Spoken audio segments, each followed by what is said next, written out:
పిల్లలు కావాలని మీ కలను నెరవేర్చుకోండి. సంప్రదించండి హెగ్డే ఫెర్టిలిటీ, హైదరాబాద్, తెలంగాణ.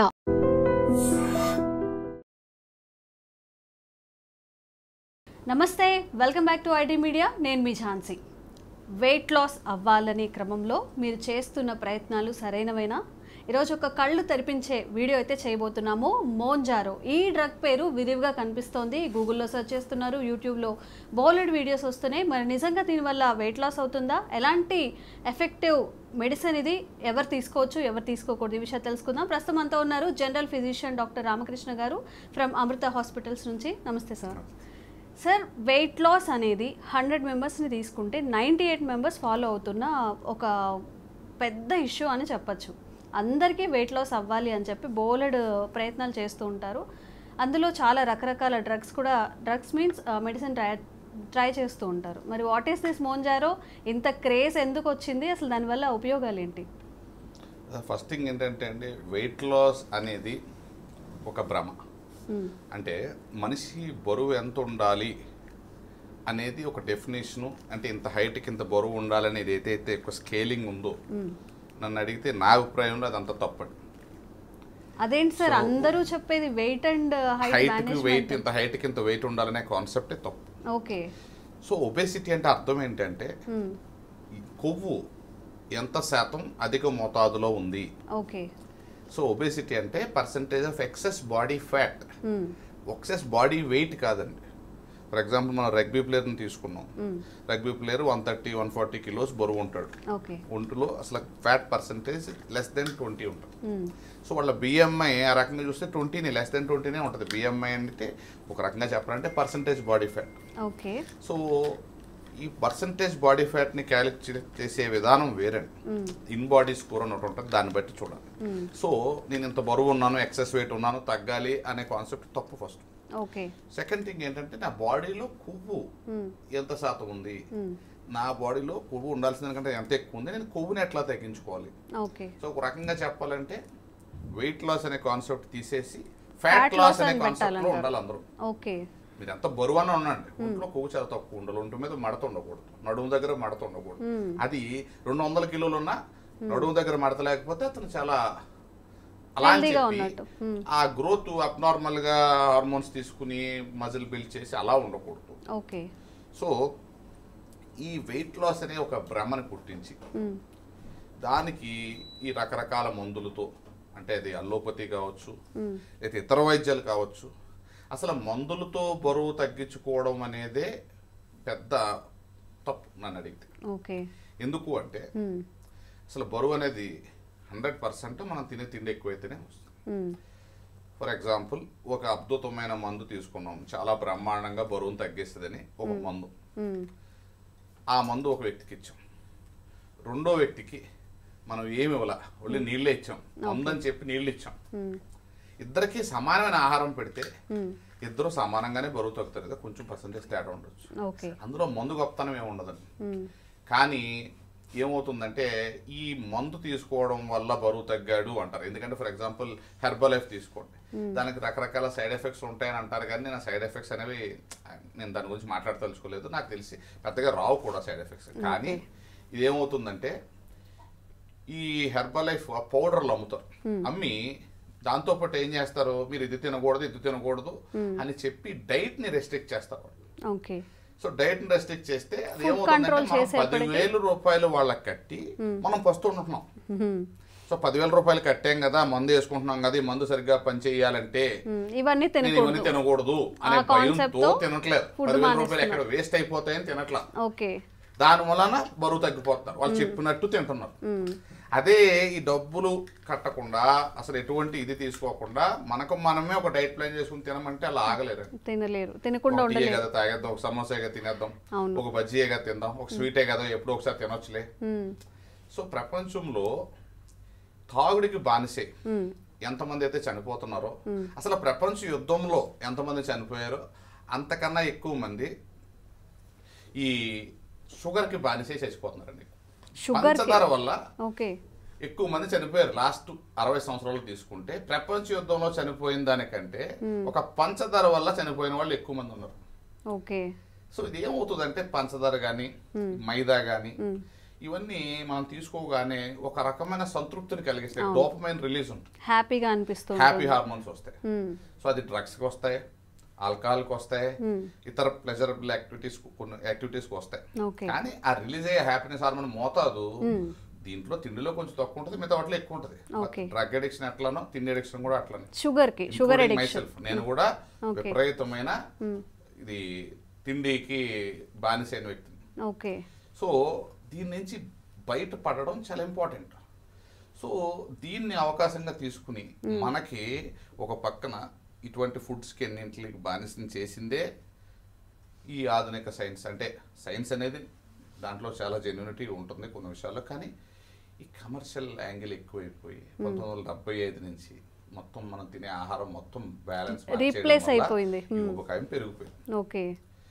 సో ఇప్పుడు ఒక రకంగా ఊబకాయాన్ని ఇండ్యూస్ చేసిందే ఈ ఫాల్స్ గైడ్ లైన్స్, మనకి ఇచ్చిన గైడ్ లైన్స్.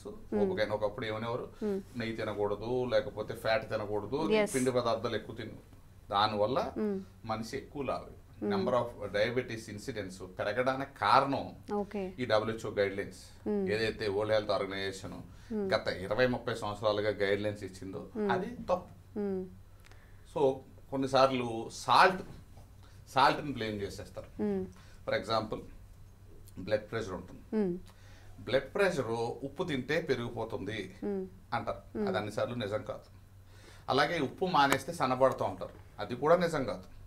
ఎందుకంటే ఉప్పు వల్ల మనిషి లావు అవడం, కానీ మనం తినే ఆహారంలో ఉప్పు వేయకపోతే ఆ ఆహారానికి రుచి రాదు.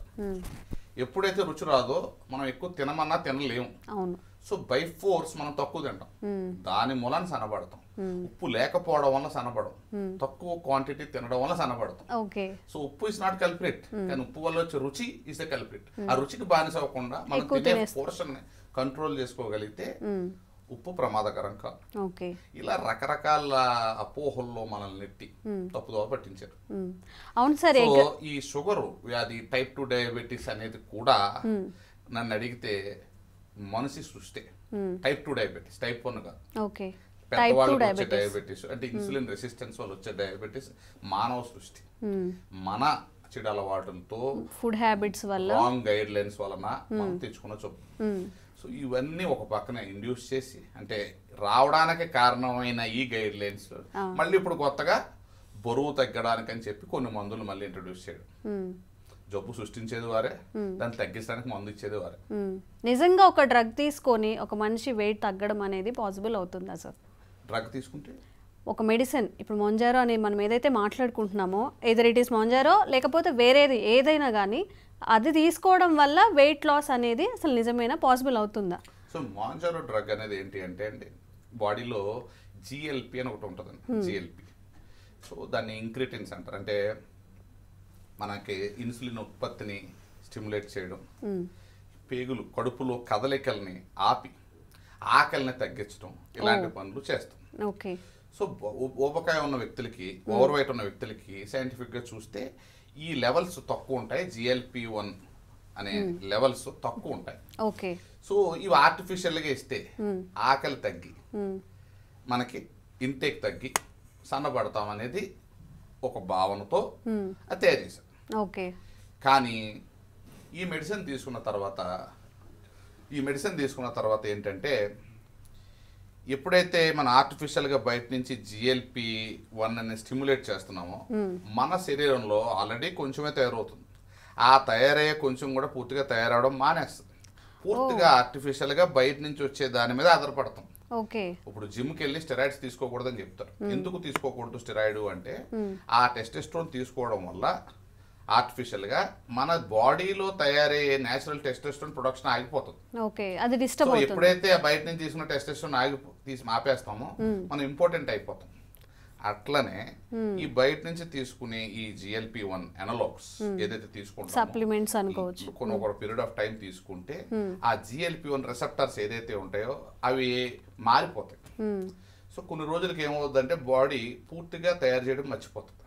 సో నేను మొంజారో అనే డ్రగ్ ఇవాళ తీసుకుంటాను, డెఫినెట్ గా 6 months 1 year లో రిజల్ట్ ఉంటుంది. ఒక 15 to 20% వెయిట్ లాస్ రావచ్చు. కొంతమంది రాకపోవచ్చు, కొంతమంది రావచ్చు. కానీ దాని మూలాన 1,50,000 నుంచి 2 లక్షలు. ఒకటి. 2, ఏ రోజైతే మానేసామో ఆ రోజు రీబౌండ్ అంతకన్నా స్పీడ్గా బరువు పెరిగే అవకాశాలు ఉంటాయి. ఓకే. సో సైడ్ ఎఫెక్ట్స్ అంటారా, ఈ మాలిక్యూల్ తీసుకోవడం వల్ల పేగులు పొట్ట కదలిక సరిగ్గా లేకపోవడం వల్ల కొంచెం బ్లోటింగ్, కడుపు నిండిపోయిన ఫీలింగ్, గ్యాస్ రావడం, తర్వాత విరోచనాలు రావడం, వామిటింగ్ రావడం, ఇలాంటి సైడ్ ఎఫెక్ట్స్ ఉంటాయి. కొంతమందికి సైకాట్రీ ఇష్యూస్ కూడా వస్తూ ఉంటాయి. బట్ అవన్నీ అంత మేజర్ ఇంపాక్ట్ కాదు, అంటే ప్రాణానికి హాని కలిగించే అంత సైడ్ ఎఫెక్ట్స్ ఏమి ఉండవు. బట్ ఎఫెక్ట్ తీసుకుంటే ఏంటి, వాడినంతసేపు బరువు తగ్గినట్టు ఉంటాం, మానేయగానే మళ్ళీ పెరిగిపోతాం. First point. సెకండ్ ఏంటి అంటే ఆర్టిఫిషియల్ గా మన ఆకలిని చంపుతుంది అది. సో 1,50,000 నుంచి 2 లక్షల రూపాయలు మనం ఖర్చు పెట్టి తక్కువ తిండి తింటున్నాం. అదేదో ఒక పట్టుదలతో అదే తిండి ఆ మందు తీసుకోకుండా తిన్నా అంతే తగ్గుతాం. సైకలాజికల్ ఇది మాత్రమే. పట్టుదల చాలా డిటర్మినేషన్ తో ఉండాలి. రెండోది కేవలం డైట్ మాత్రమే చేసి బరువు తగ్గితే, ఒక 10 కిలోలు బరువు తగ్గితే 5 కిలోలు కొవ్వు, 5 కిలోల కండ మనం కోల్పోతాం. సో ఇందాక చెప్పినట్టు వెయిట్ లాస్ అనేది it is only fat loss ఉండాలి, మజిల్ లాస్ ఉండకూడదు. సో సమానంగా మనం బరువులో కొవ్వుని కండని ఈక్వల్ గా కోల్పోతే ఆ బరువు తగ్గడం వల్ల మనకి ఎటువంటి లాభం ఉండదు. సో మనం పర్సంటేజ్ బాడీ ఫ్యాట్ చెక్ చేస్తాం, 10 కిలోలు బరువు తగ్గుతాం, అందులో 5 కిలోలు కొవ్వు పోతుంది, 5 కిలోలు కండ పోతాం. So total percentage body fat అంతే ఉంటుంది, తర్వాత కూడా పర్సంటేజ్ ఫ్యాట్ ఏం మారదు మనం 10 కిలోలు బరువు తగ్గిన. సో 100 కిలోలు బరువు ఉన్న మనిషి అనారోగ్యంగా ఉంటాడు, 50 కిలోలు బరువు ఉన్న మనిషి ఆరోగ్యంగా ఉంటాడు అనేది భ్రమ. 50 కిలోల మనిషి ఆరోగ్యంగా ఉంటాడు. ఎప్పుడు ఉంటాడు అంటే తనతో కొవ్వు శాతం చాలా తక్కువ ఉండి కండ శాతం బాగుంటే ఆరోగ్యంగా ఉంటాడు. సో బరువు ఎంత ఉన్నదని ఇప్పుడు నన్ను తీసుకుంటే ఈ రోజు నేను 115 కేజీల బరువు, బట్ నా body fat percentage only 22-23%. So ఇప్పుడు నా బాడీ వెయిట్ బట్టి, హైట్ బట్టి క్యాల్కులేట్ చేస్తే నా బిఎంఐ 40 ఉంటుంది, 38 ఉంటుంది. సో అలా ఈ ఫార్ములాస్ ఇవన్నీ తప్పు. సో చెప్పొచ్చేది ఏంటంటే బరువు తగ్గడం అనేది ఓన్లీ కొవ్వును తగ్గించుకోవడం మాత్రమే, కండను కోల్పోవడం కాదు. సో ఆల్వేస్ ఎక్సర్సైజ్ లేకుండా తగ్గే బరువు ఏ రకంగానూ ఉపయోగపడదు. దానివల్ల మళ్ళీ సైడ్ ఎఫెక్ట్స్ వచ్చే అవకాశాలు, మజిల్ ని కోల్పోకూడదు. సో మజిల్ ని బిల్డ్ చేస్తూ, ఫర్ ఎగ్జాంపుల్ ఓన్లీ డైట్, ఈ మాంజరో డ్రగ్ తీసుకున్నాం, 10 కిలోలు బరువు తగ్గాను. అలా కాకుండా నేను డైట్లో కొంచెం క్యాలరీస్ తగ్గించుకుని ఎక్సర్సైజ్ చేసి మజిల్ని నిలబెట్టుకుంటూ కొవ్వును కోల్పోతూ తగ్గించుకుంటూ ఒక 4 కిలోలు తగ్గిన, ఈ 10 కిలోలు తగ్గిన బరువు కంటే ఎక్కువ ఆరోగ్యకరం.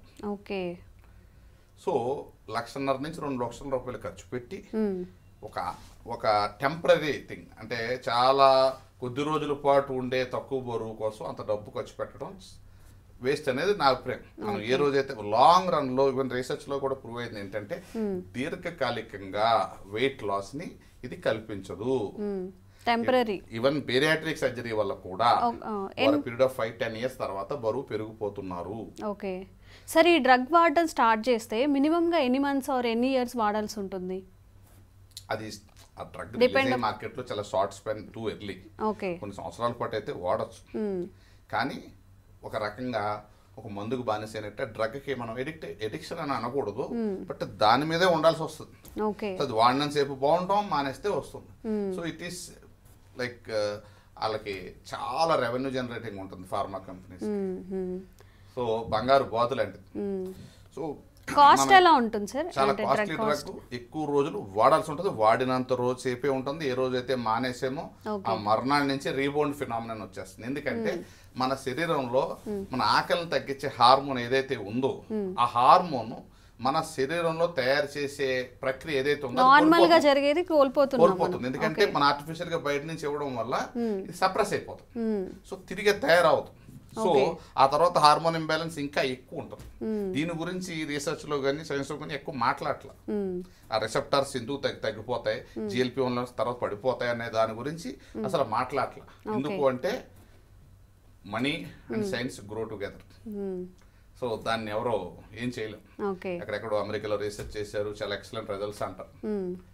సో బట్ అది ఎంత ఖర్చు అవుతుంది, లాభం ఎంత, అది ఆ లాభం టెంపరీనా పర్మనెంటా, దీర్ఘకాలికంగా ఉపయోగం అనేది దాని గురించి ఎవరో మాట్లాడరు. సో నన్ను అడిగితే నేనైతే డిస్కరేజ్ చేస్తాను ఇలాంటి విషయాలు. ఇవన్నీ షార్ట్ కట్స్, మన మైండ్ని స్ట్రాంగ్గా ఉంచుకోకపోవడం వల్ల వచ్చిన ఇబ్బందులు ఇవన్నీ. సార్ ప్రతిదానికి నాట్ ఓన్లీ మోంజారో, ఇప్పుడు మనం మాట్లాడింది మాత్రమే కాకుండా చాలా ప్రోడక్ట్స్ అవైలబుల్ ఉన్నాయి మార్కెట్లో. అంటే మీరు చెప్పినట్టుగా 10,000 కాదు 50,000 కూడా ఇప్పుడు చాలా డైట్స్ అనేవి వస్తున్నాయి. ఆ డైట్ అని ఈ డైట్ అని ఫాలో అవుతూనే ఉంటారు.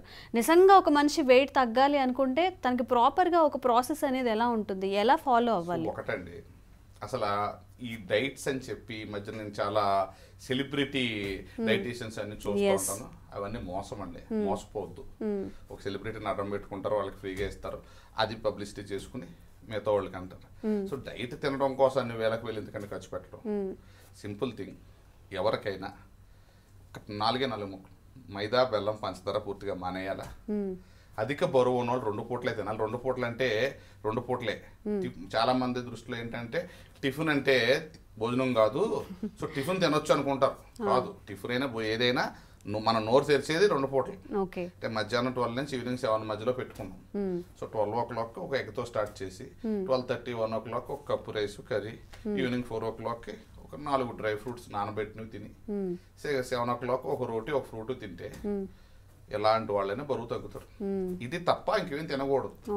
మైదా బెల్లం పంచదార పూర్తిగా మానేయాలా. కడుపు నిండా తినకూడదు, అన్నం ప్రసాదం తినట్టు తినాలి. ఈ టెక్నిక్ ఫాలో అయితే తగ్గకుండా ఎవరు ఉంటారు. కానీ కొన్ని రోజులు ఇది లాంగ్ టైం చేయలేకపోతున్నారు కదా సార్. ఇప్పుడు ఒక 1 week చేయగానే మళ్ళీ అన్నం తినాలనిపిస్తుందని హెవీగా ఒకసారి తీసుకోవడం చెప్పట్లేదండి. అన్నం ప్రసాదం తిన్నట్టు తినమంటున్నాం, చాలా తక్కువ తీసుకోవాలి. ఎందుకంటే ఇప్పుడు మనం మిల్లెట్స్ తీసుకుంటాం. మిల్లెట్స్ అడ్వాంటేజ్ అన్నంతో పోలిస్తే ఏంటి అంటే, అసలు నన్ను అడిగితే మిల్లెట్స్ అన్నం కంటే గొప్ప కాదు, కానీ మిల్లెట్స్లో రుచి ఉండదు.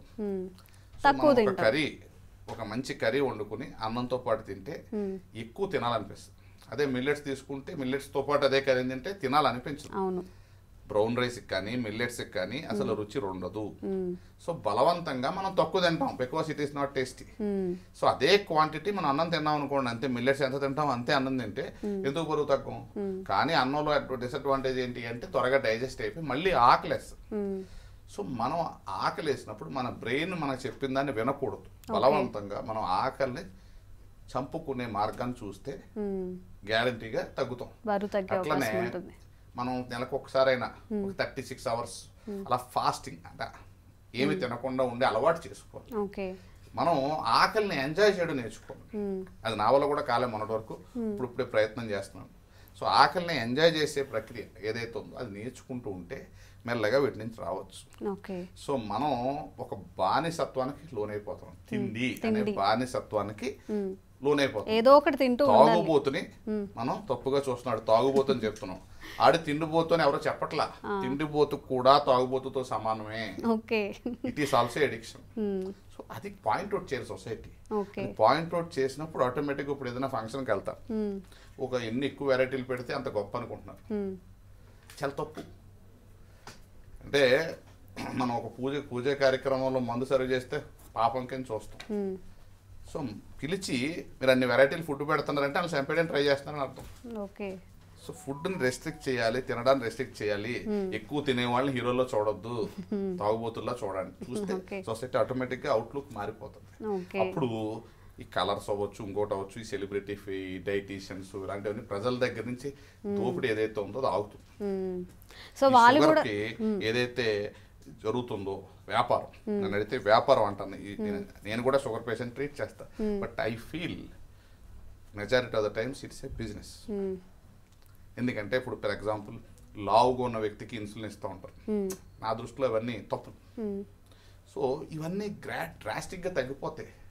టైప్ 2 డయాబెటీస్ అంటే ఇన్సులిన్ రెసిస్టెన్స్ వల్ల వచ్చే డయాబెటీస్ని ప్రాపర్ డైట్ ఎక్సర్సైజ్తో 100% కంట్రోల్ చేయొచ్చు. ఎక్సెప్షన్స్ ఎక్కడైనా కొన్ని ఉండొచ్చేమో, కానీ మెజారిటీ ఆఫ్ ద కేసెస్లో కంట్రోల్ చేయొచ్చా, క్యూర్ చేయొచ్చా సార్? పర్మనెంట్ క్యూర్ చేయొచ్చా? కంట్రోల్ అంటే ఏంటి, మనం ఆ డైట్ ఎక్సర్సైజ్ చేయడం వల్ల షుగర్ మందులు లేకుండా ఆగిపోతుంది. మనం ఏ రోజైతే ఎక్కువ తింటే మళ్ళీ ఎప్పుడు వస్తుంది. సో తిండి ఎక్కువ తినడం అనేది ఎప్పటికీ జరగకూడదు. మనం వారం రోజులు తింటే తగ్గించేసి తర్వాత తినాలంటే కుదరదు, తప్పు. సో మనం చేసే పనికి నిజంగా నన్ను అడిగితే పొలంలో పనిచేసే కూలీలు కాకుండా నార్మల్గా వైట్ కాలర్ జాబ్స్ చేసే ఎవరైనా ఒక పూట భోజనానికే అర్హులు, 3 పూటలు తినడానికి అర్హులు కాదు. కాకపోతే ఏమైపోయిందంటే మనం హ్యాబిటేట్ అయిపోయాం అలాగా. పూర్వకాలం ఏంటంటే ఎప్పుడైనా పండగలకి పిండి వంటలు వండుకునేవారు. ఇప్పుడు ప్రజల దగ్గర డబ్బు ఎక్కువైపోయి తిండి అందుబాటులోకి రావడం ఎక్కువైపోయి ఇది ఒక ఫ్యాషన్ అయిపోయింది. మా ఇంట్లో అన్నీ ఉంటాయి, మా ఇంట్లో ఇన్ని వెరైటీలు ఉంటాయి తినడానికి, మా మమ్మీ ఇంత రుచిగా వండుద్ది అని చెప్తారు. రుచిగా వండడం మానుకోవాలి, ఎప్పుడు వారానికి ఒకసారి రుచిగా వండుకోవాలి. సో నాలిక వీటికి అలవాటు పడిపోయి ఒక ప్లెజర్ కోరుకుంటుంది, దాని నుంచి బయటికి రావాలి అందరూ. ఓకే, సో ఇదండి కంప్లీట్ పిక్చర్. అయితే మనం నేమ్స్ మెన్షన్ చేయలేం కానీ చాలా మోసం నిజంగానే మార్కెట్లో జరుగుతుంది వెయిట్ లాస్ మీద. దట్టు ఈ డైట్ చేయండి తగ్గుతారు, ఆ డైట్ చేయండి అని చెప్తున్నారు. And end of the day మనం ఇప్పుడు ఏదైతే డ్రగ్ గురించి మాట్లాడాం అది కూడా చాలా ఎక్స్పెన్సివ్ ఉంది. బట్ అది ఆపేయగానే మళ్ళీ ఇప్పుడు జిమ్ చేస్తే ఎలాగైతే మళ్ళీ మనం వెయిట్ ఎలా గెయిన్ అవుతున్నామో, ఈ డ్రగ్ ఆపేయగానే మళ్ళీ వెయిట్ గెయిన్ అవ్వడం, మళ్ళీ దానివల్ల సైడ్ ఎఫెక్ట్స్ కూడా ఫేస్ చేస్తారు. కాబట్టి ఒక హెల్తీ లైఫ్ స్టైల్ని హ్యాబిటేట్ చేసుకోవడం వల్ల మీరు ఇంకొన్నాళ్ళు ఆరోగ్యంగా ఉంటారు, అలాగే ఎలాంటి సైడ్ ఎఫెక్ట్స్ లేకుండా హెల్తీగా ఉండడానికి కూడా బాగుంటుంది. Thank you sir, thank you so much.